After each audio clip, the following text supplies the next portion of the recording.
అందరికీ నమస్తే అండి. బహుశా రాష్ట్ర ప్రజలు, నేను ఇందాక వేరే వీడియోలో కూడా చెప్పాను, ఇప్పుడు కూడా చెప్తున్నా, మన రాష్ట్ర ప్రజల్ని పార్టీలు ఏమార్చడం అంటే పచ్చిగా చెప్పుకోవాలంటే గొర్రెలుగా మారుస్తున్నాయి. వాళ్ళకి అవకాశం ఉన్న సబ్జెక్టు వాళ్ళకి అవసరమైనప్పుడు తెర మీదకి తీసుకురావడం, మళ్ళీ దాని నుంచి డైవర్ట్ చేయడానికి మరో సబ్జెక్ట్ని తీసుకురావడం వాళ్ళకి అలవాటైపోయింది. అదానీ గారు జగన్మోహన్ రెడ్డి గారికి 1750 కోట్లు లంచం ఇచ్చారు అనేది ఒక పెద్ద సబ్జెక్టు కదా. సో కాకినాడ పోర్టులో బియ్యం అక్రమంగా తరలిపోతుంది. Because of Kakinada sea port Aurobindo reality వాళ్ళ చేతుల్లోకి వెళ్ళిన తర్వాతే అక్రమాలు ఎక్కువ జరిగాయి అనేదానికంటే, రాష్ట్ర ప్రజలకు రానున్న 25 ఏళ్ళు కూడా విద్యుత్ ఛార్జీలు పెరగడానికి, దాదాపుగా 1,10,000 కోట్ల భారం రాష్ట్ర ప్రజల మీద పడడానికి జగన్మోహన్ రెడ్డి గారు సెకీ ద్వారా అదాని ఈ విద్యుత్తును కొనడానికి చేసుకున్న ఒప్పందమే కారణం. మొత్తం 7,000 మెగావాట్లు కొనుగోలు చేయడానికి తీసుకున్న ఆ ఒప్పందంలో 1750 కోట్ల లంచం తీసుకున్నారు అనేది ఒక పెద్ద ఆరోపణ.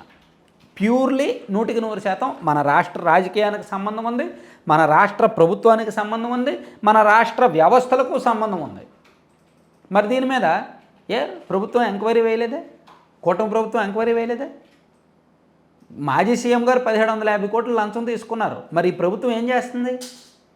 ఎందుకని ఎంక్వైరీ వేయలే? ఆనం వెంకటరమణారెడ్డి గారు ఒకసారిను, పట్టాభి గారు ఒకసారిను, ఇంకొకరు ఎవరో ఒక 3-4 నాయకులు ప్రెస్ మీట్లు పెట్టి మాట్లాడేశారు, విమర్శించేశారు. జగన్మోహన్ రెడ్డి గారు అలా చేశారు, ఇలా చేశారని. మరి వీళ్ళు ఎందుకు ఊరుకున్నారు? అధికారంలో ఉండి పవర్ టీడీపీ వాళ్ళ చేతుల్లో ఉంది కదా, కూటమి చేతుల్లో ఉంది కదా. గత ప్రభుత్వం తీసుకున్న అనేక నిర్ణయాల మీద, మద్యం స్కామ్ మీద ఎంక్వైరీ అంటున్నారు, లిక్కర్ భూముల స్కామ్ల మీద ఎంక్వైరీలు అంటున్నారు, గనుల మీద ఎంక్వైరీలు అంటున్నారు, మదర్పల్లి టీడీఆర్ బాండ్ల మీద ఎంక్వైరీలు అంటున్నారు, అనేక వ్యవహారాలు ఎంక్వైరీ చేస్తున్నారు. మరి ఈ 1750 కోట్లు ఏమైనా చిన్న అమౌంటా?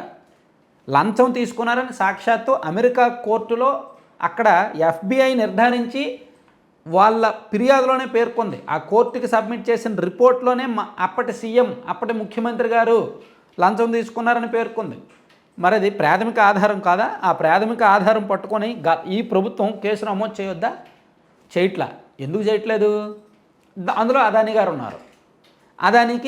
అదానీ మీద ఏక కూడా వాలకూడదు.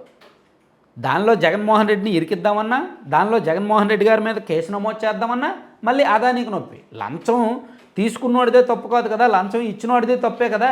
లంచం తీసుకున్నోడు A1 ఉంటే లంచం ఇచ్చినోడు A2గా ఉంటాడు. ఇతన్ని అరెస్ట్ చేస్తే అతన్ని అరెస్ట్ చేయాలి, ఇతన్ని ఎంక్వైరీ చేస్తే అతన్ని ఎంక్వైరీ చేయాలి. కాబట్టి అదానీ జోలికి వెళ్ళకూడదు అంటే అర్జెంటుగా డైవర్ట్ చేసేయాలి. లేకపోతే రాష్ట్ర ప్రజలు దాన్ని గుర్తుపెట్టుకొని పదే అడుగుతారు. మీడియా వాళ్ళు ఊరికే దాన్ని కెలుగుతూ ఉంటారు. కాబట్టి దాన్ని డైవర్ట్ చేయాలంటే ఎట్లా అని ఆలోచించి వాళ్ళకి అవసరం కరెక్ట్గా అదే టైంకి కాకినాడ పోర్ట్ అర్జెంటుగా వైసీపీ వాళ్ళ చేతుల్లో ఉంది, అరబిందో చేతుల్లో ఉంది, అది మన వాళ్ళ చేతుల్లోకి వచ్చేయాలి. మనోడు కేవీ రావు ఉన్నాడు, గతంలో మనోడి చేతుల్లో ఉండేది, ఇప్పుడు అతని చేతుల్లోకి వచ్చేయాలి, లేదా ఇంకొకరి చేతుల్లోకి వచ్చేయాలి. కాబట్టి అర్జెంటుగా ఇది జరగాలి అని చెప్పి ఆ స్కామ్ని, అదానీ జగన్మోహన్ రెడ్డి గారి మధ్య జరిగిన విద్యుత్ ఒప్పందం స్కామ్ని కాకినాడ పోర్టు బలవంతంగా రాయించుకున్న స్కామ్ వైపు డైవర్ట్ చేశారు. ఇప్పుడు ఏ ఒక్క మీడియా కూడా అదానీ స్కామ్ గురించి, అదానీ జగన్మోహన్ రెడ్డి గారి మధ్య జరిగిన లంచాల స్కామ్ గురించి మాట్లాడుతున్నారు ఎవరైనా? ఎవరు మాట్లాడట్లా. సో ప్రజలు కూడా దాని గురించి సెర్చ్ చేయట్లా. ఈవెన్ మీరు కూడా దాని గురించి సెర్చ్ చేయట్లా. నేను ఆ టాపిక్ చెప్పినందుకు తిరిగి నన్ను తిడతారు ఇప్పుడు కింద కామెంట్లో. అంటే అది ప్రభుత్వాలు, రాజకీయ నాయకులు ఎంత తెలివైనలో చూడండి, ఎంతగా ఏమారుస్తారనేది చూడండి. వాళ్ళకి అవసరమైనప్పుడు, వాళ్ళకి అవకాశం ఉన్న మేరకు అవసరమైన సబ్జెక్ట్ని తెర మీదకి తీసుకొచ్చి మిగిలిన దాన్ని పక్కదారి పట్టించేస్తారు. ఏమీ ఉండదు దానిలో. తిరుపతి లడ్డు కావచ్చు, ఏ ఇష్యూ తీసుకున్నా అండి ఇంకా పచ్చిగా చెప్పుకోవడం ఎందుకు. దేనిలో కూడా కంక్లూజన్ ఉండదు. వాళ్ళకి అవసరమైనప్పుడు మళ్ళీ తెర మీదకి తీసుకొస్తారు, గుర్తు చేస్తారు. అదిగో CID ఇచ్చేస్తుంది, అదిగో CBI వచ్చేస్తుంది, ఇచ్చేస్తుంది, మళ్ళీ వెనక్కి వెళ్ళిపోతారు.